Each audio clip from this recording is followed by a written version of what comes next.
Olá pessoal, Rafael Craveiro aqui falando para mais uma edição do podcast Ele Pode Todas as Coisas. E hoje com um tema super atual, avivamento cristão, uma chama que não se apaga. E hoje comigo aqui o pastor da Nova Vida de Orlando, Marco Corrêa. Seja bem-vindo, pastor. Obrigado, meu querido. Bom estar aqui na mesa com vocês para a gente discutir esse assunto que está pegando fogo a nível mundo hoje, não é? Avivamento, uma chama que não se apaga. Tô dentro.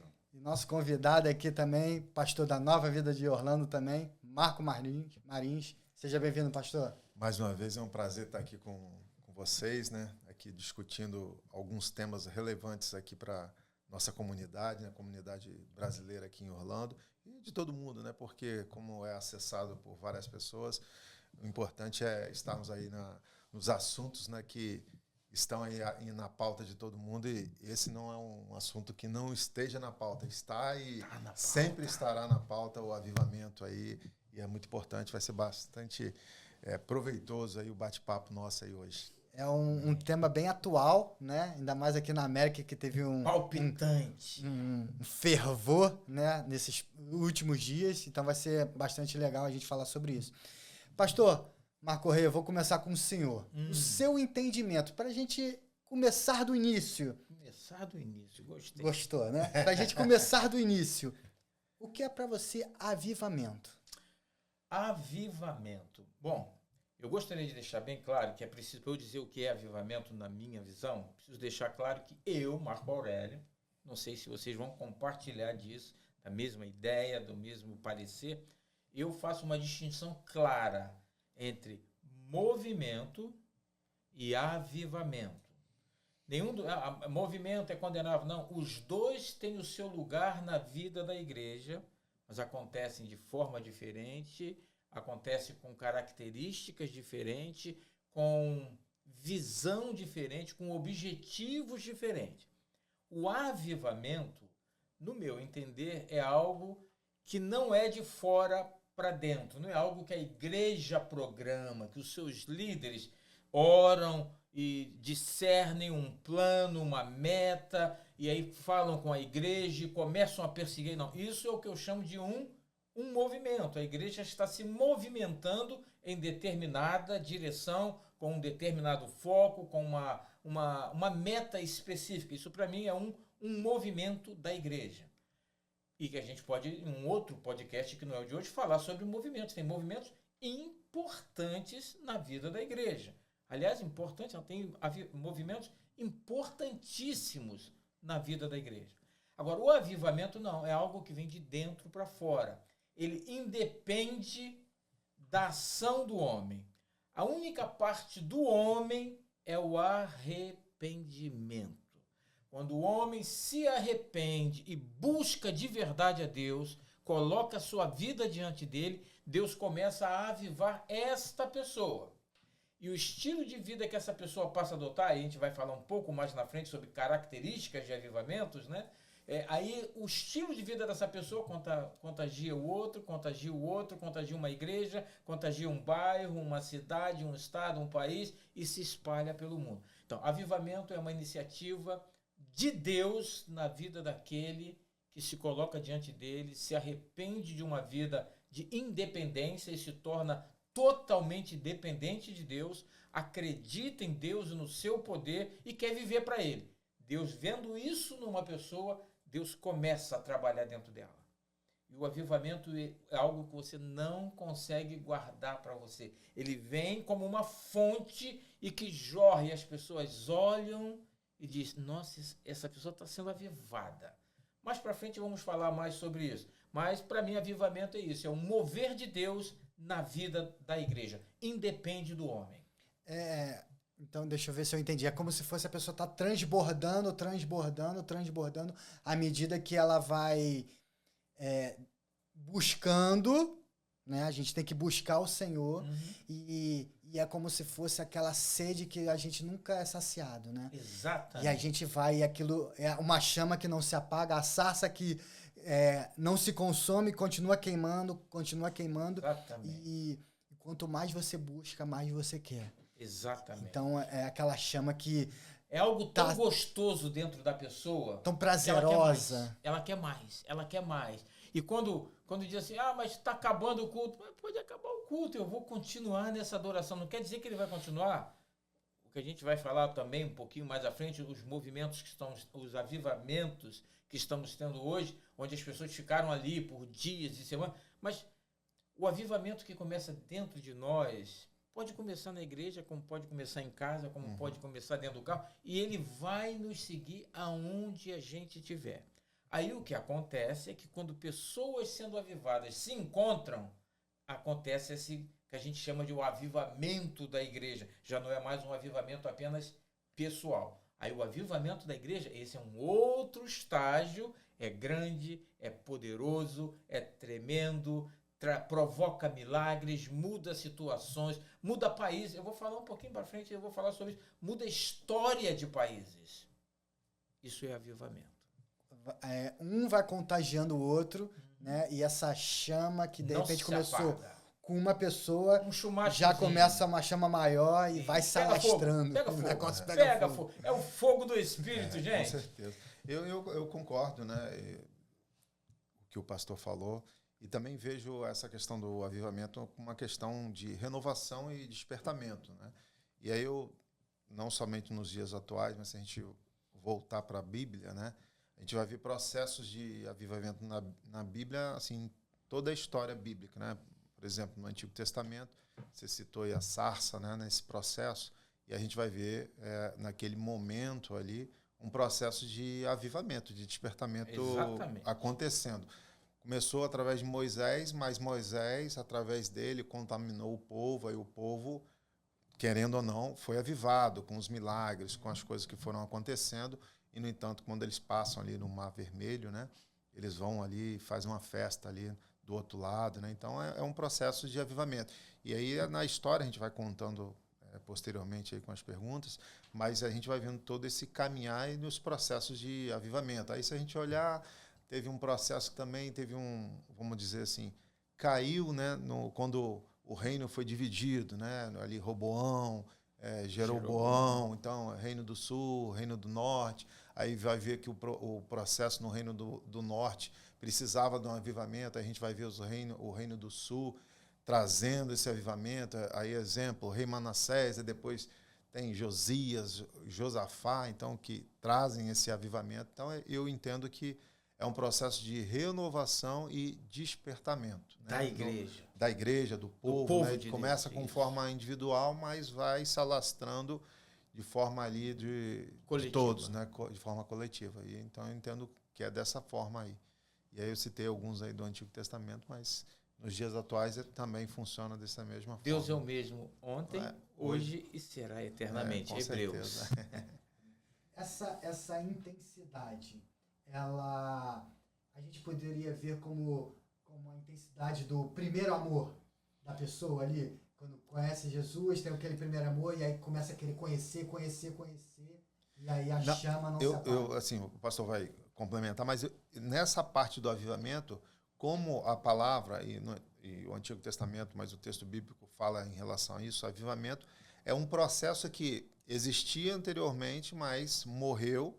E aí o avivamento é um processo de despertamento, ou seja, esse primeiro amor é um pouco diferente, né? Porque o primeiro amor é o processo de que você não conhecia e está conhecendo. O avivamento não, é o processo que a pessoa já conhece, mas há um esfriamento, há um mover que você não se conecta mais como deveria, né? Com o Pai, e aí você tem esse despertamento e é tomado, né? E tem essa renovação, e aí você segue diferente. É naquele processo, por exemplo, ali de Gênesis, que Jacó, ele tem o primeiro encontro com o Senhor, eu já falei isso em outras ocasiões, né? Ele tem um encontro com o Senhor naquele processo ali que definiu como Betel ali, aí ele vai, faz, aí daqui a pouco ali em Siquém, juntamente com os sequemitas ali, Deus vira e fala para ele assim, você tem que voltar para Betel, para que haja essa renovação, esse novo avivamento, para relembrar das promessas do Senhor. Então, é nesse processo aí. Então, para mim, no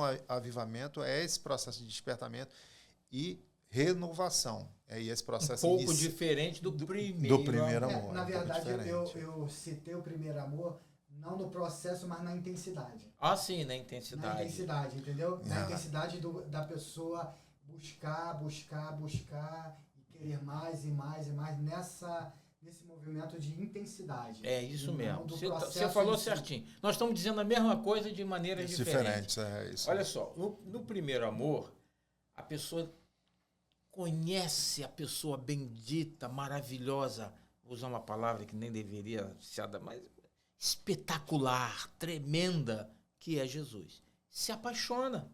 E sim, a intensidade é grande, ele quer mais. Tem gente que lê muito da Bíblia e tal. O que acontece com o ser humano? Ele tem fases na sua vida. Então, as ocupações do mundo, em determinado momento, vai fazendo ele diminuir um pouquinho disso, um pouquinho daquilo. Não tem problema, porque eu preciso trabalhar, porque eu preciso isso. E aí, o avivamento, eu entendo que é uma maneira que Deus tem de manter viva a sua igreja. De tempo em tempo, vou usar uma palavra um pouco... Deus dá uma saculejada, Deus balança a igreja para ela despertar. E isso, o avivamento importa, eu vou bater sempre nessa tecla, em arrependimento. É uma igreja que conheceu o primeiro amor, no caso do Antigo Testamento, conheceu o seu Deus, porque o povo de Deus não é desde o dia 1. Deus fez Adão e Eva, a gente sabe essa história e tal, mas aonde que surge o povo inicialmente chamado hebreu? Isso começa com Abraão, filho de Éber. Por isso, hebreu. Vocês sabem desse detalhe. Por que o nome hebreu, depois judeus? Os descendentes de Éber, que vem por Abraão, são os hebreus. Aí depois, por causa da tribo de Judá, são chamados judeus. E hoje somos chamados cristãos porque seguimos Cristo. Esses nomes tudo tem um porquê de hebreu, judeu, cristão. Então, quando esse povo lá, os hebreus, conheceram esse Deus através de Abraão, que recebeu a revelação e tal, eles se apaixonaram por esse Deus. Eles viram que saíram da sua terra, seguiram e foram enriquecendo, foram crescendo. Cresceram tanto ao ponto de que, diz a Bíblia, que num ponto Abraão teve que conversar com seu sobrinho lá e dizer, olha, está havendo problema entre os meus pastores e os seus pastores. Mas quando saíram da terra, não saíram com pastores. Quer dizer que eles cresceram no caminho, porque viram a bondade, a boa mão de Deus e passaram a amar esse Deus. Só que no caminho, as pessoas vão perdendo, vão deixando algumas coisas. E Deus chama esse povo de tempo em tempo a um avivamento, ou seja, a se arrepender da distância que está tendo dele, se arrepender das suas práticas, se arrepender por causa que está abandonando o primeiro amor. Em Apocalipse nos ordena a retornar ao primeiro amor. Eu separei uma passagem bíblica aqui que fala exatamente disso que você tocou. Deixa eu ler isso aqui. Não estava programado isso, porque aqui nada está programado, é uma conversa. Mas eu vim com esse pensamento na minha ideia de falar sobre isso. Olha só, eu peguei esse texto que está em 2 Crônicas, capítulo número 7, verso 11 em diante, diz assim: Assim, Salomão acabou a casa do Senhor e a casa do rei. Tudo quanto Salomão intentou fazer na casa do Senhor e na sua casa, prosperamente o efetuou. Aí olha só agora. De noite, apareceu o Senhor a Salomão e lhe disse, ouvi a tua oração. Dá uma paradinha aqui. Se você pega o capítulo 6 de 2 Crônicas, é a oração que Salomão faz antes da dedicação do templo. E o que Salomão diz para Deus na dedicação do templo? Ele faz uma oração e diz assim, se esse povo pecou contra ti, perdoa. Se esse povo se afastou de ti, perdoa. Ou o Senhor, que é o único que conhece o coração dos homens, sonda o coração deles. E se quando eles se afastarem de ti, e por isso o jugo e o castigo vier, eles se arrependerem, se voltarem para o Senhor e se arrependerem, e invocar de novo o teu nome, acaso tu não perdoarias? Então, essa foi a oração que ele fez. E aqui a gente chega no ponto em que Deus diz para ele assim em sonho, ouvi a tua oração. Aí olha o que Deus fala para frente daqui. De noite, ou seja, de noite, depois que fez a dedicação do templo, foram para cá, Salomão deita para dormir, coração tranquilo. O texto teve cuidado de dizer antes assim, ó, tudo quanto ele planejou fazer para a casa do rei e para a casa do Senhor, prosperamente o efetuou. Trabalho feito, templo dedicado, vou deitar na minha cama e vou dormir. De noite apareceu o Senhor a Salomão e lhe disse, ouvi a tua oração e escolhi para mim esse lugar para a casa de sacrifício. Está falando do templo que ele ergueu para ele. Aí olha o que Deus diz, porque Deus vai responder aqui exatamente a oração que ele faz no capítulo 6. Se eu cerrar os céus de modo que não haja chuva, ou se eu ordenar aos gafanhotos que consumam a terra, ou se eu enviar a peste entre o meu povo, se o meu povo, que se chama pelo meu nome, ou seja, que já conheceu ele antes, que já teve o primeiro amor, se esse povo que já conhece Deus, que já teve esse primeiro amor e que pecou e fez isso e fez aquilo, se esse povo que se chama pelo meu nome se humilhar e orar e me buscar e se converter dos seus maus caminhos, ou seja, se arrepender, então, aí ele diz, então, antes ele não faria o que ele vai dizer agora. Se fizerem isso, se houver arrependimento de verdade, aí então eu o ouvirei dos céus, perdoarei os seus pecados e sararei a sua terra. Estarão abertos os meus olhos e atentos os meus ouvidos à oração que se fizer nesse lugar, porque escolhi e santifiquei essa casa para que nela esteja o meu nome perpetuamente. E aí segue tudo mais. Então, o que esse texto deixa claro para nós? Esse texto está falando de avivamento. Ele dedicou uma casa ao Senhor e o Senhor ficou satisfeito. Só que Deus vai, no dia da dedicação, à noite em sonho, e fala com ele assim, vou falar agora numa linguagem minha, de hoje, vou fazer uma transliteração do texto bíblico. Não vou pecar, não vou sair da verdade bíblica, mas numa linguagem que você que está me vendo aqui agora vai entender. Ô Salomão, chega aqui, meu filho, escuta aqui. Você levantou uma casa para mim e fez isso prosperamente, ou seja, bem feito. Obrigado, gostei. Só que lembra-te, se você ler o contexto todo antes, Salomão também faz essa pergunta que eu vou mencionar aqui agora. Acaso Deus habitaria com os homens na terra? Ou seja, ele mesmo, Salomão diz assim, tu és tão grande que nenhum templo pode te conter, nem a terra inteira pode te conter. Aí ele diz, então eu sei que tu não estás aqui dentro, tu estás no céu, mas do céu abençoa os que estão aqui dentro. Isso fala antes no texto, é lindo. Pega 2 Crônicas 6 e 7, é um poema de amor entre Deus e os homens. Quando Salomão fala essas coisas para o Senhor, aí o Senhor vem no sonho e diz assim, vem cá, meu filho, vem cá. Tá, eu entendi tudinho que você falou. Eu ouvi a sua oração. Eu sou surdo, não.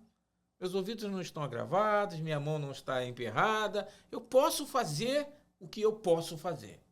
E ele pode todas as coisas. É isso? Só que tem um detalhe, Salomão. Você me edificou uma casa, você consagrou essa casa, os sacerdotes estiveram aqui, eu desci sobre a casa, a Bíblia diz que a casa encheu-se tanto de glória que os sacerdotes não podiam entrar. Numa outra tradução diz, e eu não sei dizer precisamente qual a mais acertada, uma tradução diz que eles não podiam entrar porque a glória do Senhor encheu o templo, outra tradução diz que eles caíam ao chão por causa da glória do Senhor que enchia o templo. Se caía, você ficava em pé, dessa merda. Não importa, né? Mas o fato é que a casa, ele diz para Salomão, eu vim sobre a casa, eu enchi a casa, mas tem um detalhe, Salomão. Você me pediu para perdoar o povo, para abençoar o povo. Então, mas eu ouvi na sua oração que você me pede para fazer isso se eles se arrependerem. Porque eles se afastaram de mim, Salomão. Eles estão andando atrás de outros deuses. Eles estão interessados só no que é próprio deles, eles estão interessados nas suas próprias casas, eles estão interessados nos seus próprios tesouros. E parece que Deus bateu um papo com Salomão, porque a Bíblia relata o que aconteceu no sonho, e não palavra por palavra. Mas quando você pega aqui o que Deus está falando, obviamente que Deus, nesse sonho, descreveu certas coisas para Salomão. Aí ele diz assim, então tá bom, eu ouvi sua oração. Se esse povo... Aí o texto bota uma condição. Isso é avivamento, é arrependimento. Olha só, se esse povo que se chama pelo meu nome se humilhar, orar, buscar a minha face e se converter dos seus maus caminhos, aí eu vou ver do céu, eu vou ouvir. Não importa se a casa é bonita ou se a casa é simples, se o templo é gigantesco ou uma casa de família onde os irmãos se encontram. Não importa se está numa choupana ou se está num palácio. O que você levantou para mim, eu já te dei sinal de que eu recebi porque eu desci com a minha glória sobre aquele lugar. E a oração que for feita ali eu vou ouvir. Mas para eu abençoar as pessoas, elas precisam se arrepender dos seus maus caminhos. quando o povo se arrepende dos seus maus caminhos e busca a Deus, acontece o que nós chamamos de avivamento, porque Deus olha só a atitude do homem, o homem não tem que fazer nada, ele tem que ter uma atitude. Deus me perdoa, eu andei loucamente até aqui, eu te conheço, eu te sirvo, eu estou na igreja, eu sou dizimista, eu sou ofertante, eu canto na igreja, eu toco na igreja, eu sou um pastor, que estou incluindo nós também nisso, eu faço tudo, mas eu reconheço que o meu tempo tem sido pouco para o Senhor, que a minha dedicação tem sido pouca para o Senhor, que o centro do foco é o Senhor, mas está embaçado, misturado com outras. Quando o povo se arrepende de tudo isso e chega diante dele e diz, me perdoa. O homem só fez isso. Isso traz no coração de Deus uma alegria tão grande que ele diz assim, vou avivar esse daí. Aí ele aviva aquele.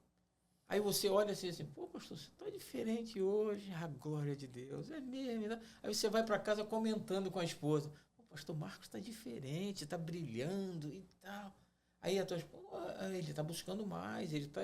Aí você tem esse mesmo desejo de buscar mais, de querer mais. E quando essas coisas vão acontecer, é o que eu disse, vai contagiando 1, 2, 3. Vamos falar um pouquinho sobre essa questão do avivamento no passado.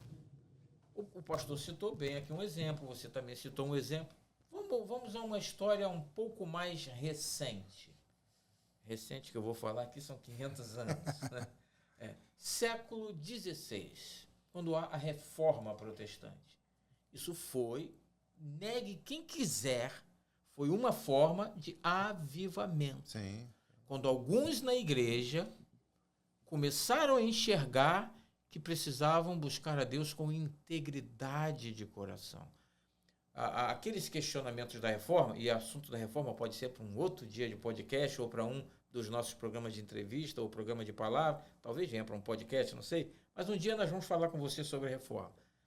Aquelas razões da reforma já haviam antes. Zwinglio já falava sobre isso, e outros nomes, né? Na França já se falava sobre isso, na Suíça já se falava sobre isso, há movimentos, inclusive, importantes na Suíça, de suíços e de gente que veio da França para a Suíça, da Inglaterra para a Suíça. Já havia aquelas, mas ninguém tinha, assim, pensavam, entendiam, mas não tinham buscado a Deus para isso.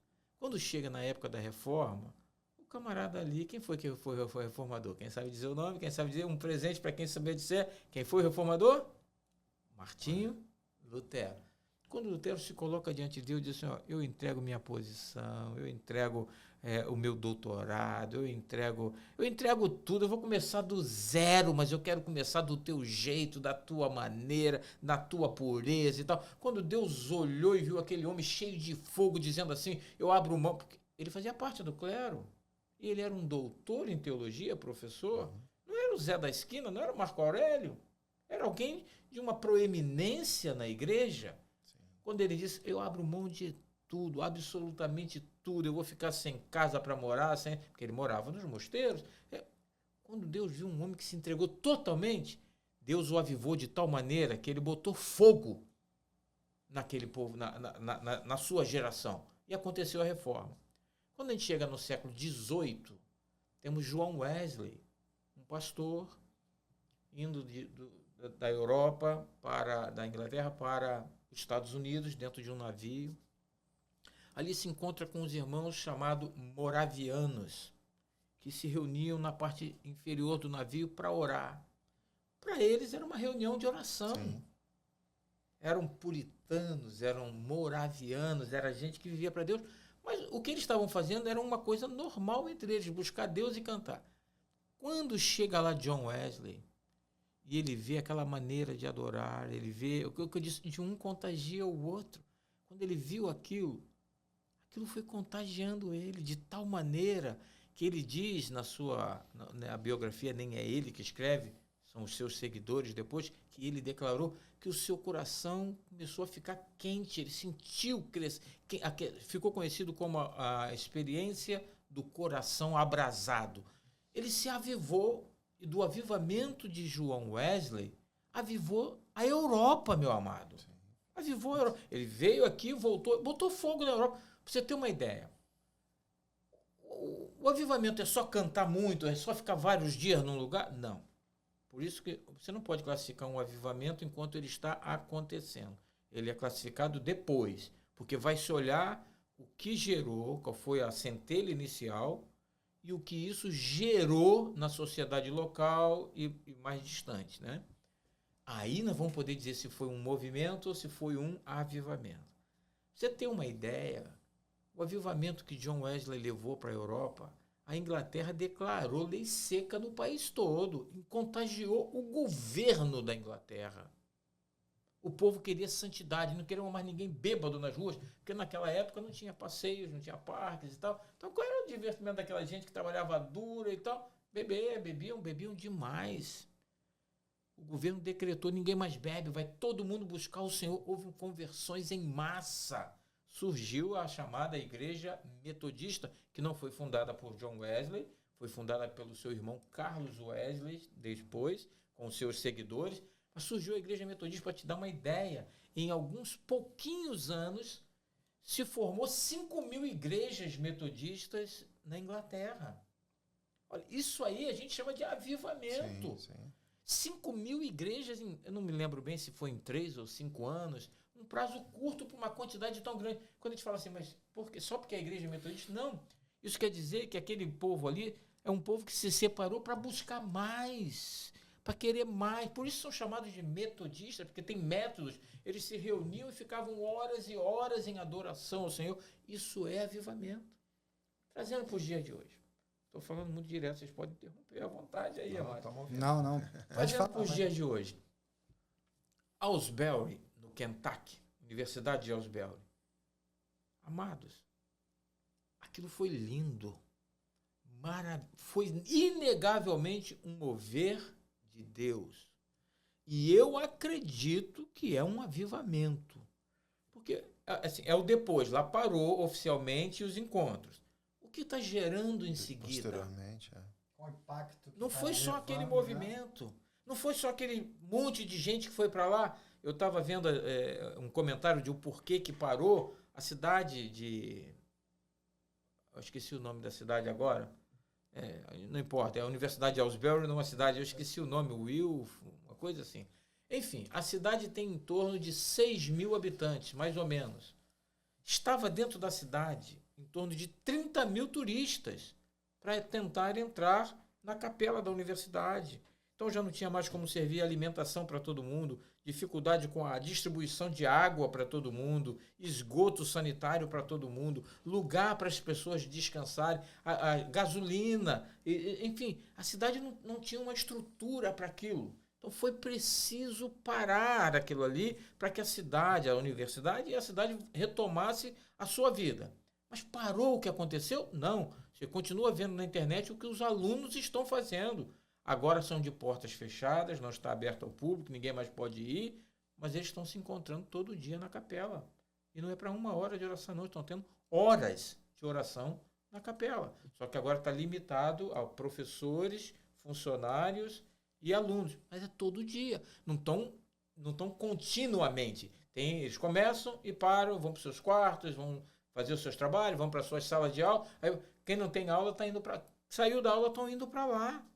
Aquilo, além de continuar, está contagiando outros lugares. A Universidade Lee, tem uma outra... Bom, atualmente, até semana passada... Tinha um bombeiro, não tinha? Eu vou mencionar. Até a semana passada eram 4 universidades, não sei se você já sabe, já tem uma 5ª universidade que está pegando fogo. Já está em mais uma, já são 5. Aqui nos Estados Unidos, no estado...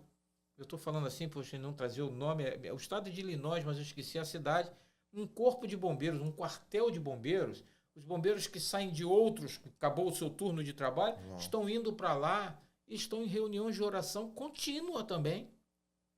Ou seja, Aylesbury está produzindo, e geralmente está sendo assim, todos esses lugares que está tendo esses focos, alguém veio a Aylesbury, foi contagiado por aquele fogo, saiu dali cheio e voltou para ali, para outra, para o bombeiro, e trouxe esse fogo e está contagiando outros. Isso é avivamento. Eu coloquei no grupo da igreja essa semana, Isso está chegando na Turquia, pastor. Houve um batismo de milhares e milhares de pessoas na Turquia, fruto do que aconteceu em Aylesbury. Isso tá espalhando a nível mundo. Na Europa tem 4 ou 5 universidades que estão no mesmo movimento de gente que veio, esteve na capela, se encheu daquele ambiente de fé e voltou. Na Europa está acontecendo. Brasil está acontecendo? Está começando. O que está se falando sobre o avivamento no Brasil ainda não tem aquela reunião que cresceu, aquele culto que ainda não acabou, mas vai chegar no Brasil. Grandes homens e mulheres de Deus vêm há tempos dizendo que um grande avivamento vai surgir a partir do Brasil. Parece que aqui é uma chama que espalhou. Quantos brasileiros vieram para estar em Aylesbury e foram embora? Um monte. Vai na internet, vê um monte de videozinhos de pessoas que estiveram lá, de gente dizendo assim, minha vida nunca mais é a mesma. Eu vi de um pastor, não vou mencionar a igreja, a denominação dele, porque não tem autorização, mas um homem já pastor, que ele fez um vídeo dizendo assim, eu não era um servo do Senhor, eu era um servo da igreja. Agora eu sou um servo do Senhor. Minha vida mudou e tal. O cara é pastor dizendo isso. Então ele recebeu algo lá que veio de Deus. Porque essa mudança de dentro, ela vem de Deus. E muda, e você começa a falar diferente. Hoje eu vi um vídeo. Pastores bem conhecidos. Depois eu posso mostrar para vocês. Pastores que estão na mídia, bem conhecidos. Bom, como exemplo bom, eu posso falar os nomes, né? O Hernandes Dias Lopes e o... Oh, meu Deus, aquele que é um mestre, um senhor...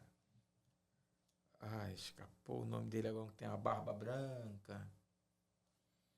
Um dia eu chego lá. Enfim, 2 homens de Deus, falando sobre o movimento de Aylesbury, todos 2 são homens respeitados. Nicodemos, o pastor Nicodemos e ele falando com um terceiro pastor. São homens que a gente precisa ouvir, são homens que têm uma vida que tem um calabouço, tem um respaldo de credibilidade. Todos os 2 dizendo, afirmando, é um avivamento que houve em Aylesbury. É um avivamento, não é só movimento, é um avivamento.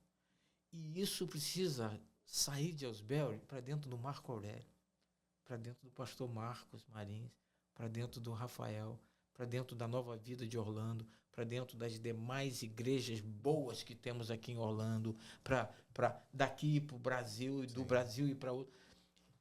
Isso por isso que a gente deu esse título, né? O avivamento tem que ser uma chama que não se apaga. A Bíblia diz, não extingais o Espírito. Nós temos que botar fogo nisso. E esse nosso podcast de hoje aqui é para botar fogo nisso. Um avivamento está acontecendo nos nossos dias. Graças a Deus. E você falou muita coisa aqui, e eu queria, para a gente poder entender melhor, não sei se você vai conseguir, para se caracterizar um avivamento e não um movimento. Okay. Para a gente poder, de fato, de verdade, não, isso é realmente um avivamento, não, isso é um movimento. Para mim não esquecer, eu fiz até uma anotação aqui, me permita ler. Claro. Porque isso é tremendo demais, e Deus me deu isso essa tarde quando eu escrevi. Cadê? Meu Deus, o troço estava aqui. Meu Deus. Mas esse processo de avivamento é bem interessante, né? Como eu falo muito do Antigo Testamento, fui professor do Antigo Testamento, eu vejo, por exemplo, e está acontecendo, né, nos dias atuais, mas, por exemplo, num processo ali do Reino do Norte de Acabe, né? Então, quando inicia-se o profetismo, né? Ali Elias, depois Eliseu, também houve um grande avivamento ali. Então, teve várias casas de profetas, né? Então, a gente vê também um grande avivamento ali, esse sede, né, dos profetas ali, dos discípulos dos profetas, querendo, né, expandir, né? Ali nós vamos ver em 2 Reis, no próprio capítulo 6 ali, os discípulos dos profetas falam com Eliseu, né, que o lugar onde que eles estavam habitando era pequeno demais para eles, vamos e construamos um lugar maior. Ou seja, nesse movimento, que não é movimento, mas sim ali um caminhar de um avivamento, né, de um grande avivamento. E ali, né, eu quis dar esse exemplo aí nesse período aí de Acabe, porque houve um grande avivamento. Vamos ver ali no Monte Carmelo o que aconteceu. Então, começa esse processo aí, é muito interessante e que eu creio que está acontecendo nos dias atuais. Aí isso é muito relevante para todos nós, né? Então, características de um avivamento. Eu anotei isso, hoje eu estava querendo lembrar aqui as palavras exatas para não deixar faltar, porque esse é o assunto do momento, o avivamento. Avivamento é mudança de mente. Você precisa voltar toda a sua mente para o Senhor. Avivamento é arrependimento, avivamento é entrega, avivamento é renúncia, avivamento é dedicação. Quando Deus começa a ver essas coisas na vida de uma igreja, ele começa a se mover nessa igreja. Avivamento tem que trazer mudança, ele tem que contribuir para a expansão do evangelho. Se não, entra na característica de movimento. Se não tiver essas coisas, é movimento, é um plano, é algo preparado, tem forma, tem formato, tem determinações humanas ali. Avivamento não. O avivamento ele tem que contribuir com o evangelho, ele tem que levar o evangelho, ele tem que trazer sede, tem que trazer fome, tem que trazer... Eu vou usar uma expressão, agora, me veio agora à mente uma expressão, tem que trazer desespero na pessoa. Eu preciso de Deus. Não é nem mais que eu quero, eu preciso. Isso que eu estou sentindo é tão bom que eu não quero parar mais de sentir. Eu preciso mais de Deus, é se apaixonar, é se entregar, é não ter reserva, é não fazer contas. É dizer, estou aqui, Deus. Faz o que quiser de mim. Me usa. Me leva para onde quiser. Me traz de volta quando quiser. Me dá só o que quiser. Me tira o que quiser tirar. Quando a pessoa está nesse ponto, ela está participando de um avivamento. E você falou desse desespero, aquela coisa que a gente está sentindo, a gente fica até meio que desesperado para as outras pessoas também sentirem. Cara, você tem uma coisa aqui, assim, vem aqui que eu... Sabe, a gente às vezes não quer botar a gente dentro da gente para sente isso aqui, cara, pelo amor de Deus. É assim mesmo. A gente fica meio que... É a vontade de passar para o outro. Avivamento é paixão por Deus, querido.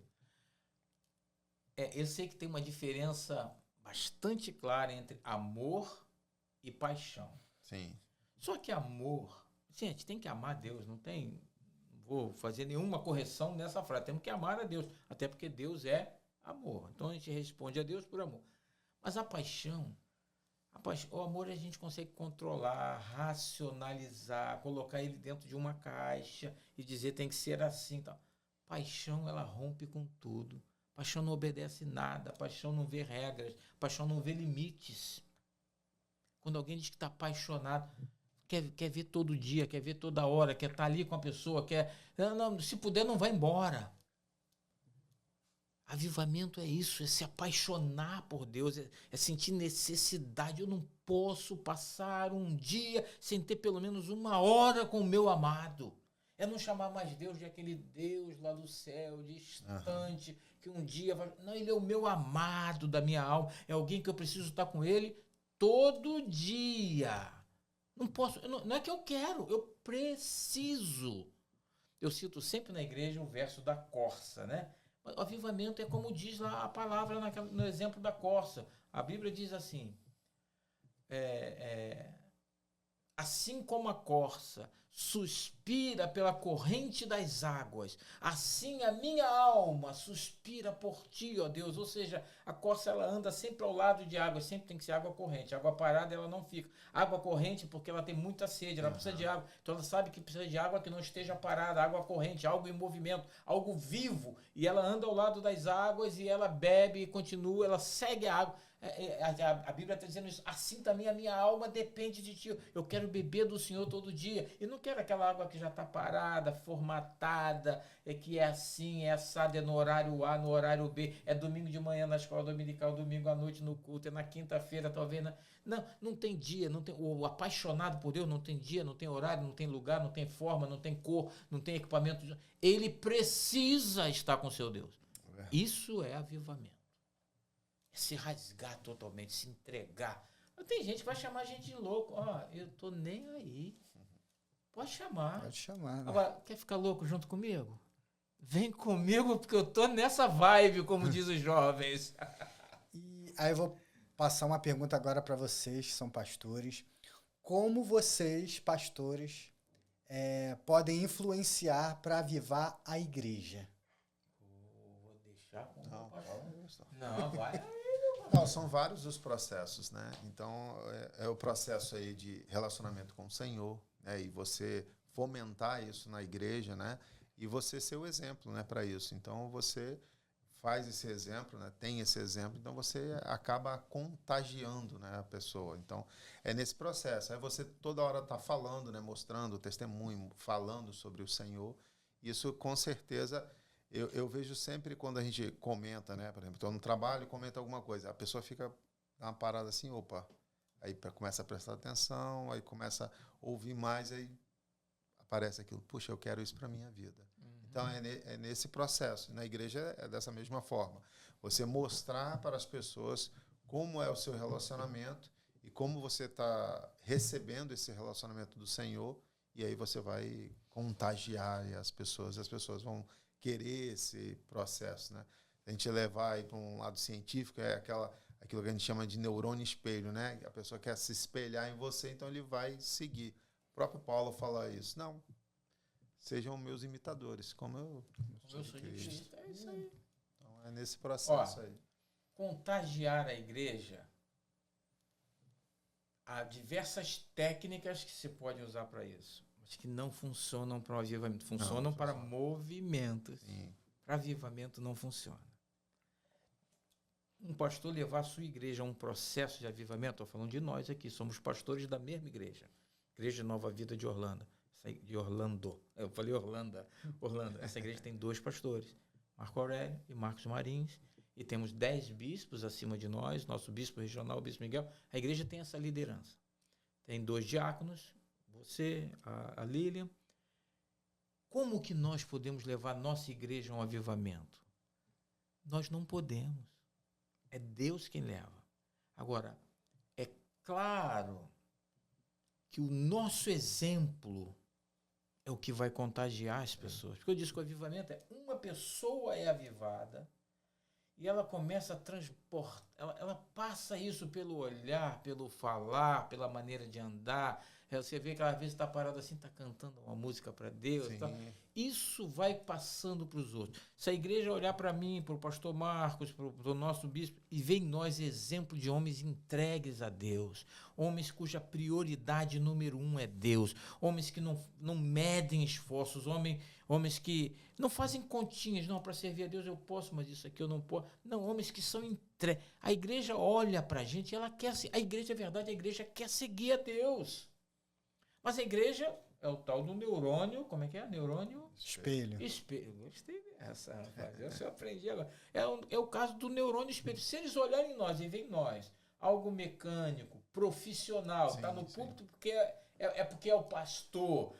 Olha, teve uma igreja que fechou aqui em Orlando, não vou citar nomes, obviamente, mas uma igreja fechou, uma pessoa que era de lá me disse que o pastor que fechou a igreja falou assim, essa igreja era mantida por uma outra igreja de outro estado, e mantinha esse pastor aqui por um tempo, né?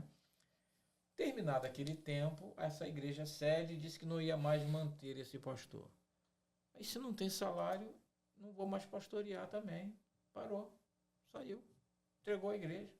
Essa igreja ainda recebeu um outro pastor, ficou um tempinho, não deu certo e acabou. Se a igreja olha para nós e vê um exemplo desse, o que a gente pode esperar dessa igreja? Meu pastor só prega se ganhar dinheiro. Meu pastor só chega na hora porque tem que chegar. Quando a igreja vê que a gente conta o tempo para ir para a igreja, que a gente toma o banho mais cedo para ir para a igreja, que eu na igreja vê quando a gente chega na igreja tem um sorriso, tem uma boa vontade. Você não está ali porque você tem que estar, porque você recebe um salário, porque você é o líder, porque você vai... Não, quando a igreja vê que você está ali, porque você quer estar ali. Quando você canta, eles não olham e não vê você cantar assim. Mas eles veem você cantar com um sorriso, está cantando para o seu Deus, tem um movimento de braço e tal. Tudo bem, tem denominações que a sua forma de expressão é um pouco mais formal. Tudo bem, mas quando eles vêm dentro daquilo que é o costume de cada igreja, quando eles veem que o pastor está ali com o coração, tá? Ainda que não possa bater palma em alguns lugares, não pode ter certas manifestações, mas se você olha para o pastor e vê que o pastor está com a mãozinha junta, mas que no cântico ele tem um sorriso, há um prazer, ele está fazendo aquilo com prazer. A igreja segue isso, meu querido.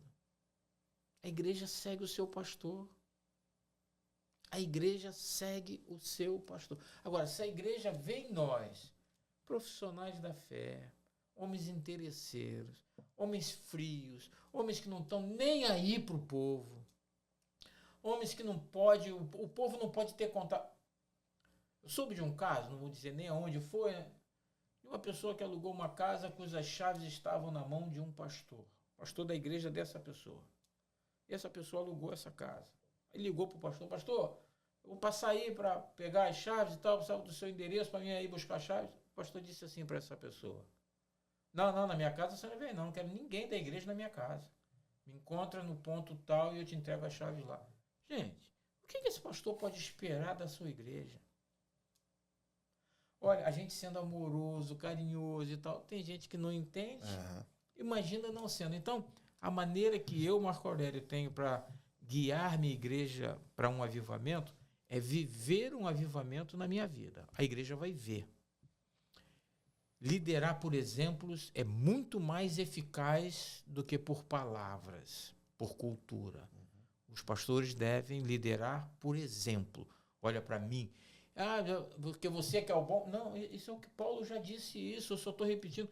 Sede meus imitadores, como eu sou de Cristo.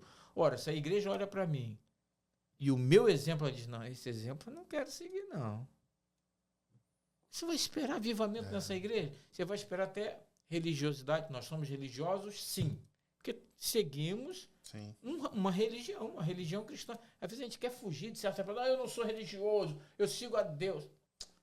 É um conjunto de normas, tem uma palavra bíblica que é nosso manual de fé e prática e tal. É uma religião, a religião cristã. Então somos religiosos. Mas quando a igreja vê que a gente não é só religioso, não é só aparência, não é só, como Jesus disse, sepulcro caiado, só aparência externa. Quando a igreja vê que a gente vive aquilo, olha para mim, para a Cristina, olha para o pastor e a Andréia, às vezes a gente não tem condição de ser o grande exemplo em todas as áreas, porque não somos perfeitos. Até porque ser perfeito em tudo é até um risco, né? Que aí vai para o céu, né? A Bíblia diz: andou Enoque com Deus e não foi mais visto porque Deus o tomou para si. Ficou perfeito demais, Deus levou. Eu quero ficar aqui mais 60 anos. Então, tem áreas que a gente vai ser... Mas se a igreja olha para mim, olha para o pastor Marcos, somos nós dois os líderes ali. A igreja olha para a gente e vê em nós homens que vivem para Deus. Claro, precisamos trabalhar, precisamos manter a casa, temos que dar bom exemplo, bom testemunho, pagando as contas em dia e tal.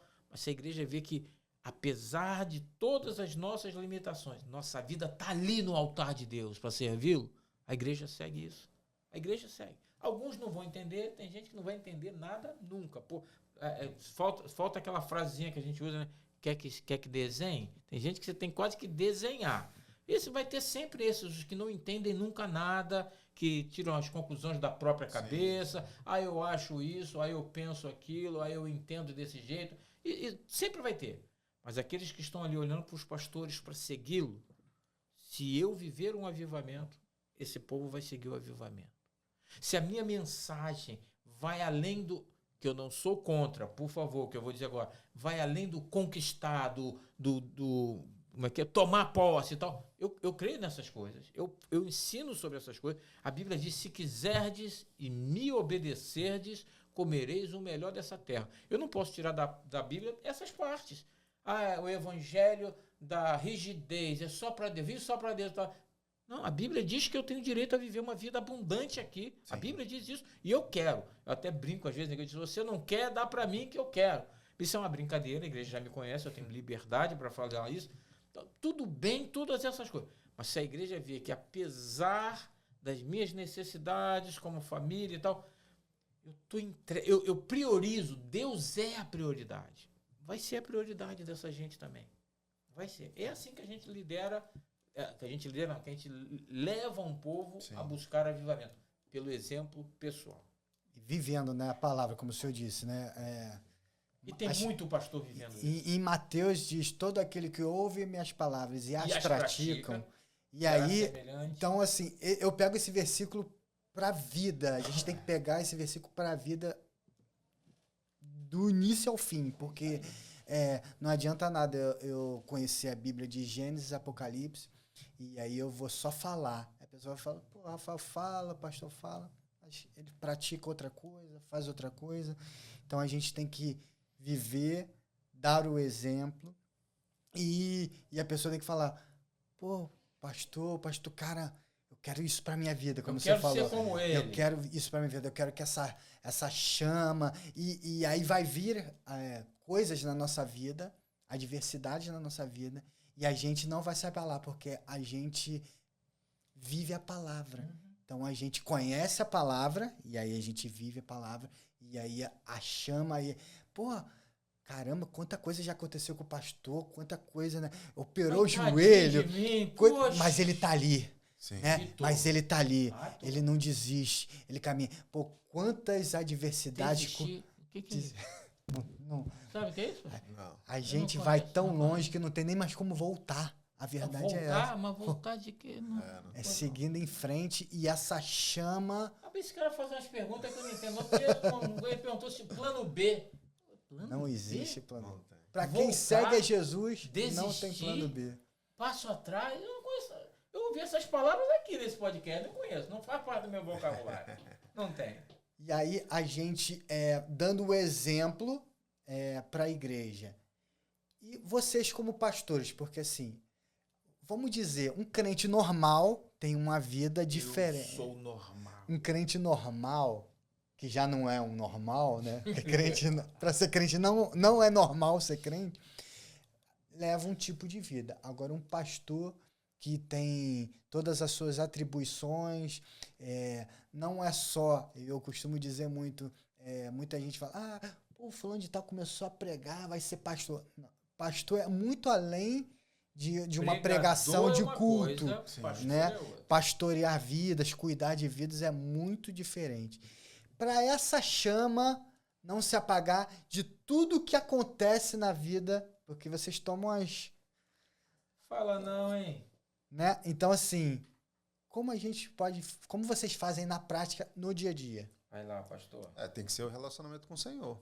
Para a chama não apagar, no meu ponto de vista, eu vejo principalmente o relacionamento com o Senhor.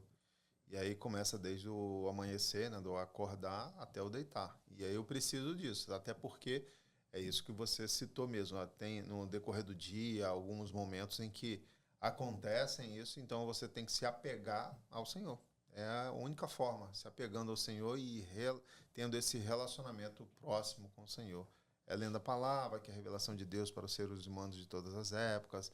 É esse comunicar com Ele diariamente, toda hora, né? Então você... eu estou em casa, eu me comunico com Ele. Eu estou na rua, estou no carro, eu me comunico com Ele. Em todos os momentos. Então é nesse processo. E é nesse relacionamento. Então, com esse relacionamento, você vai ouvir algumas coisas, você vai ser acusado de algumas coisas, mas você vai seguir em frente. Você não vai se abalar, porque você está firmado na rocha, que é o Senhor. Então, você vai seguir em frente. Eu vejo dessa forma aí, e eu me pauto por isso, né? Esses 19 anos aí que nós estamos aí, completa esse ano. Então, é nesse sentido aí. Ou seja... totalmente na conexão vertical. Meu jovem pastor, 19 anos, eu estou com esse ano completo, 32 anos de ordenação pastoral. 33 de ordenação pastoral, não é de crente. Nossa, quase a minha idade. Tá bom.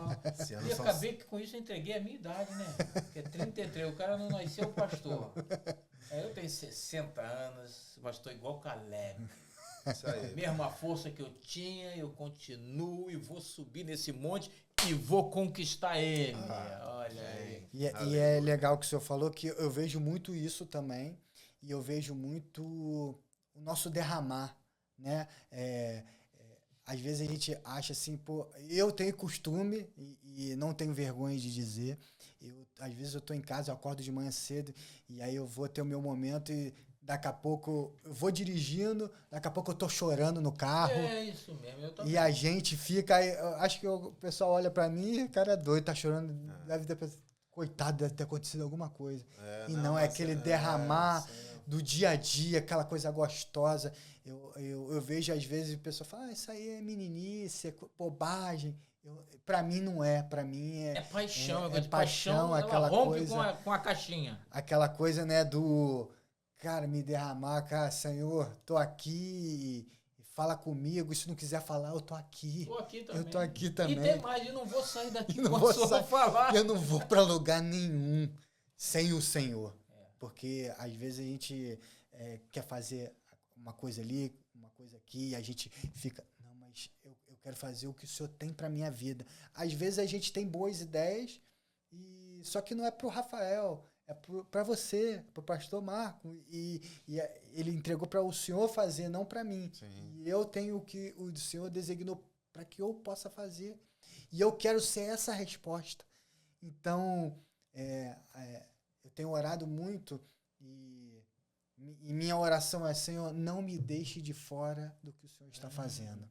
Eu quero viver isso, Sim. eu quero e eu busco isso todos os dias. Senhor, eu tenho orado muito em casa, de todas as movimentações que eu e minha esposa estamos vivendo. Então, Senhor, não me deixe de fora e eu tô aqui. É para ir para onde? A gente falou sobre isso, sobre fé, né?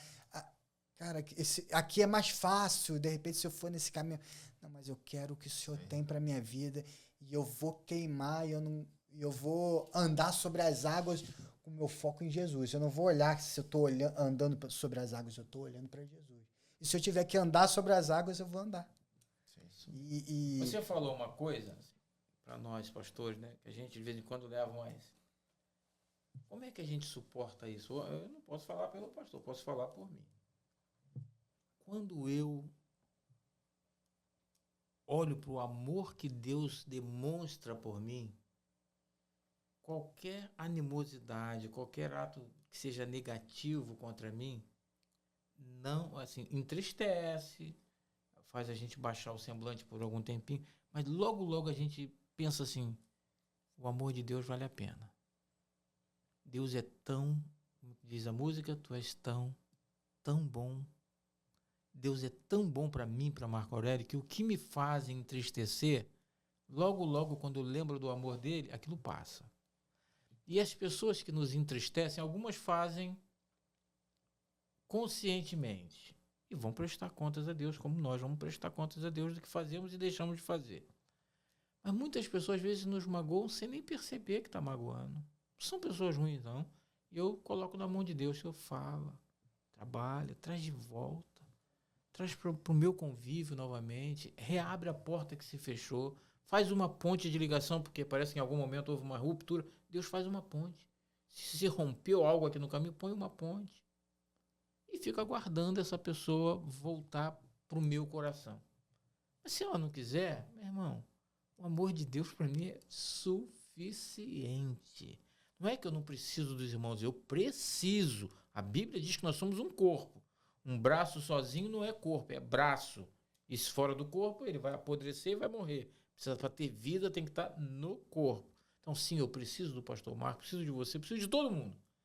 Mas não sou dependente de ninguém. Eu sou dependente dele. Sim. O amor dele é mais do que suficiente por mim. Pode todo mundo achar que eu sou assim, assado, ruim disso, ruim daquilo e tal. O que Deus fala de mim é diferente. E isso me consola de uma tal maneira que eu vou em frente. Como é que fala lá no Rio? Sai da frente que atrás vem gente. E vão lá. Eu acho que os pastores, né, principalmente os pastores, né, óbvio que todo mundo precisa ter. É a inteligência emocional, né? Então que é fundamental para esses pontos aí que o pastor falou. Às vezes tem uma decepção, né, no caminhar. Mas se você tiver uma inteligência emocional e está focado no Senhor, você segue em frente, né? Mas verdadeiramente nós, pastores, precisamos ter essa inteligência emocional mais aguçada. Isso, mais aguçada, né? Mais ali transparente, né? E que você vai entender, né? Para que você poder seguir, né? O pastor precisa seguir, precisa ter essa inteligência emocional. E você se baseia principalmente na inteligência emocional com foco, né? Então a gente precisa ter esse foco, e o foco é o Senhor. Então você vai em frente, né? Verdadeiramente você vai em frente, né? Todos nós precisamos da inteligência emocional, mas os pastores principalmente. Eu não sou pastor, mas eu e minha esposa, a gente trabalha com casais, com família, e muitas pessoas procuram, né? E já aconteceu casos com a gente, mas eu botei algo no meu coração e eu vivo essa verdade, porque eu não faço porque o pastor é legal, porque o fulaninho é legal, eu faço por quem eu sou em Deus. Então,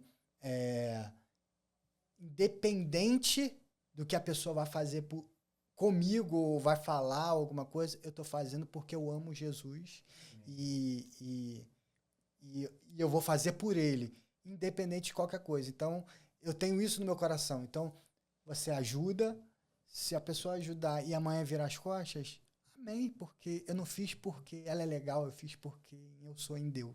Exatamente. Então, eu tenho isso muito no meu coração. Então, todas as pessoas que me procuram, que eu, de certa forma, eu consigo ajudar, eu estou fazendo porque eu amo Jesus. E também porque a gente não pode usar a ajuda que a gente faz por alguém, o bem que a gente pratica para alguém, usar isso como uma arma para tornar a pessoa refém. Não. Exemplo. Ou ter algum tipo de retorno. Exemplo, a pessoa chegou ali no nosso grupo, a Nova Vida de Orlando. E aí tinha essa dificuldade, aquela, e a gente supriu aqui, supriu ali, supriu acolá. Aí depois ela não tem mais essas necessidades e foi para um outro lugar. É um direito dela de ir. Ela não tem que ficar refém ali, eu não posso agora. Eu queria tanto, o meu marido quer ir para aquela igreja, mas não posso porque estou devendo uma gratidão. Que isso, cara? Tá devendo nada. A gente não fez porque é bonzinho, a gente fez porque é o que a Bíblia diz que a gente tem que fazer. Se a gente pode abençoar alguém, não abençoa, o nome disso é pecado. Então a gente não faz só porque a gente é bonzinho, não. A Bíblia, isso é bíblico, está escrito. Quem não faz o bem que pode fazer, peca. Então a gente não pode usar isso de que a gente ajudou A ou B, aí a pessoa depois, aos nossos olhos, vai embora. Pois é, eu ajudei tanto. Não. Deu as costas. Vai usar isso como ferramenta? Não, você tem que ficar aqui. Ó. Quando você precisou de mim, eu estava aqui agora. Claro que a pessoa também sabe que eu preciso dela, porque para formar uma igreja a gente precisa de pessoas e tal, mas isso é a parte dela com Deus de pensar, poxa, eu vou ficar aqui onde cuidaram de mim para eu também cuidar desse lugar. Mas se ela decide ir, no meu caso, eu não mantenho ninguém cativo, preso, porque eu pude ajudar essa pessoa numa área ou na outra. Eu não tenho esse sentimento, não tenho. No meu entendimento, eu acho que eu fico feliz se a pessoa estiver com Jesus. E aí Deus vai plantar ela em algum lugar. Agora, é muito melhor se ela ficar com Jesus com a gente, né? Não, mas né, a gente... Sim, não, Deus vai plantar ela em algum lugar. Mas mesmo ela não ficando, se ela ficar, a gente vai ficar feliz. Se ela não ficar, eu vou ficar feliz se ela estiver com Jesus. Que é o maior objetivo, ela caminhar com Cristo.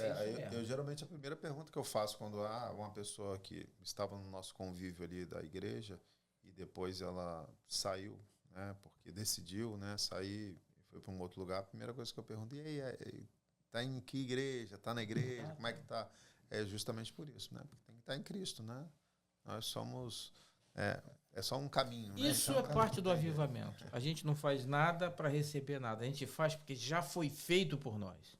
Né? Eu costumo dizer assim, pessoas falam assim às vezes, não, se Deus fizer isso assim, assim por mim, aí eu vou fazer isso assim, assim. Faz antes, porque o que você precisava, ele já fez. Jesus não vai fazer algo por mim ou por você. Ele já fez. Ele já consumou. A obra dele foi perfeita, completa, final, definitiva, única, inigualável, incomparável. Não se pode medir, não tem altura, não tem largura, não tem tamanho, não tem comprimento, não tem nada que se compare, não tem nada que possa denegrir. A obra dele é completa. Então, quando a gente faz alguma coisa pela vida da igreja, então isso é parte do avivamento da igreja. Fazemos porque entendemos que, puxa vida, o que eu realmente precisava, ele já fez, pô. Pronto. É isso aí. Glória a Deus. E pra gente caminhar pro final, qual o conselho... Eu vou fazer essa pergunta para os dois pastores responder. Qual o conselho que vocês podem dar para um cristão ter uma vida incendiada por Jesus? Então, no decorrer todo desse podcast, nós falamos em relação a isso, né? O pastor falou de arrependimento, nós falamos de buscar mais o Senhor, essa conexão vertical. Então, é exatamente isso, está totalmente ligado no Senhor. Então, eu vejo, e esse ligar, né, com o Senhor é você estar diariamente em contato com Ele. Então, esse é o caminho, não tem outro caminho. Você tem que estar totalmente ligado. Às vezes a gente quer até falar bonito, mas não tem mais o que dizer. O evangelho é simples. Verdade, não tem que estar totalmente ligado nele, entendeu? Então, esse é o caminhar. Sabemos, nós que moramos aqui nos Estados Unidos, o processo é um pouco mais difícil, vamos dizer, porque tem outros tipos de trabalho, um trabalho mais pesado, né, diferente. Muitas pessoas, pelo menos as que eu converso, né, diferente daquilo que elas estavam fazendo no Brasil, estavam acostumadas, mas o processo com o Senhor continua sendo o mesmo, independente do trabalho pesado ou não, é o mesmo. É estar conectado com Ele diariamente. É com isso que você vai suportar, com isso que você vai passar pelas objeções, é nesse processo. Então, você tem que seguir com Ele. Eu acho que, como o pastor falou, se arrepender e praticar, colocar Deus em primeiro lugar. Sim, Quando a gente coloca Deus de fato e de verdade em primeiro lugar na nossa vida. Eu vou dizer uma coisa que não é que talvez o pessoal que está assistindo o nosso podcast, a nossa conversa, pode não ser a melhor coisa para se ouvir. Mas é bíblico. A maneira das pessoas se manterem avivadas, que a gente está falando de avivamento, se manterem conectadas com Jesus numa maneira avivada. Só tem uma maneira, é o que o pastor falou. Só tem uma, é morte.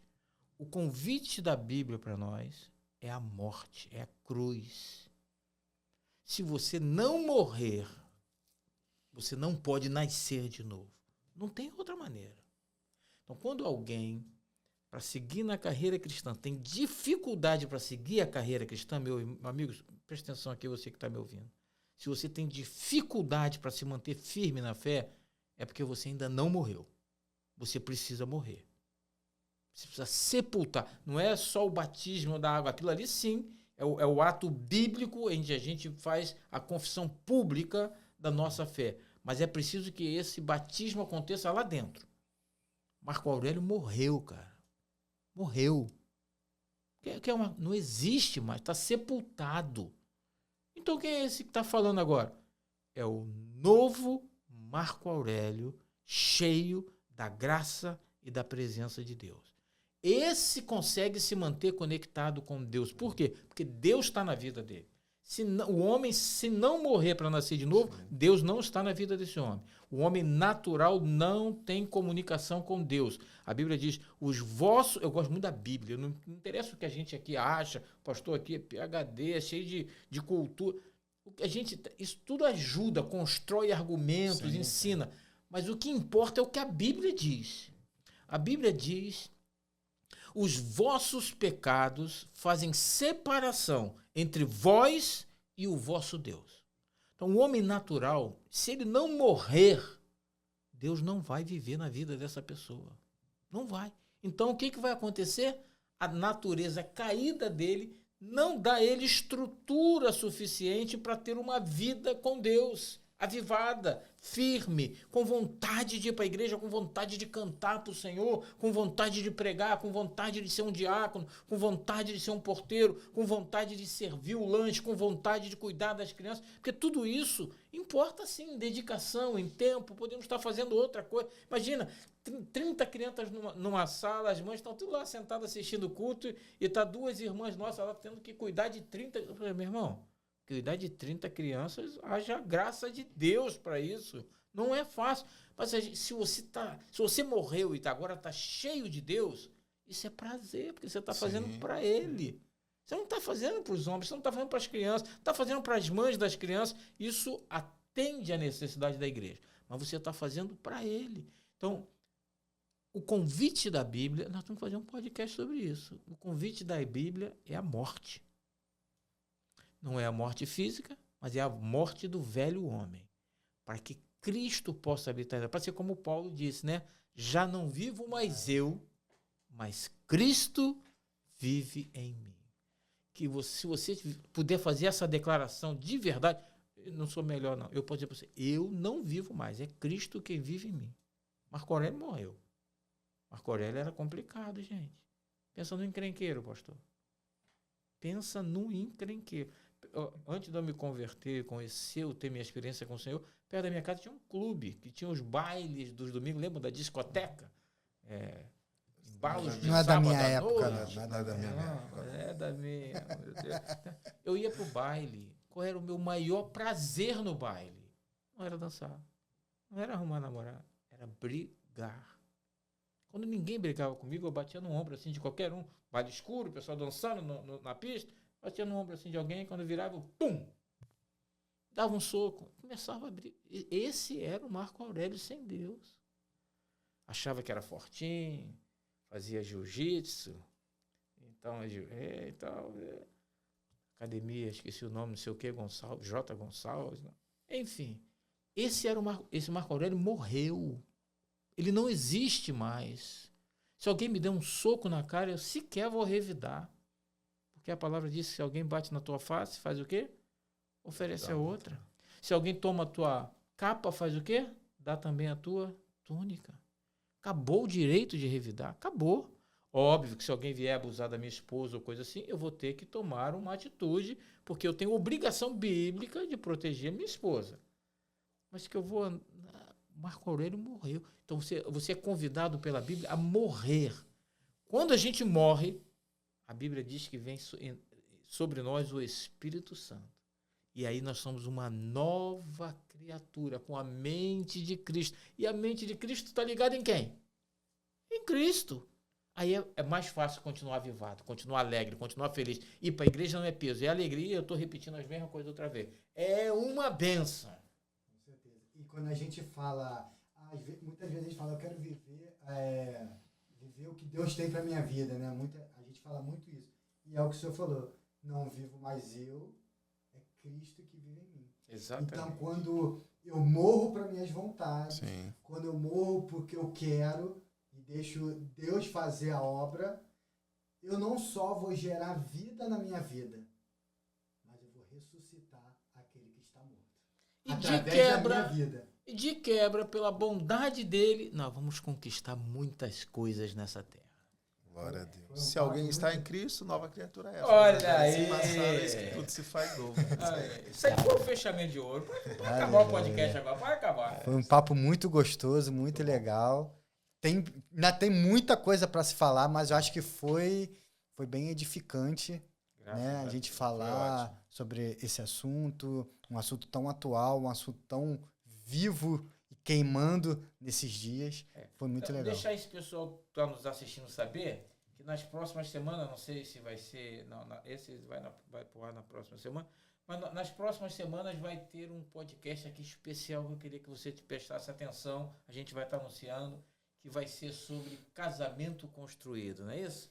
Esse é um ministério que é exercido pelo diácono Rafael, diaconisa Lilian, e eles vão estar fazendo um podcast especial sobre casamento construído. O que é casamento na Bíblia?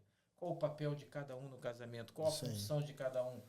Enfim, não vamos dar spoiler, né? Como dizem. Então fica ligado.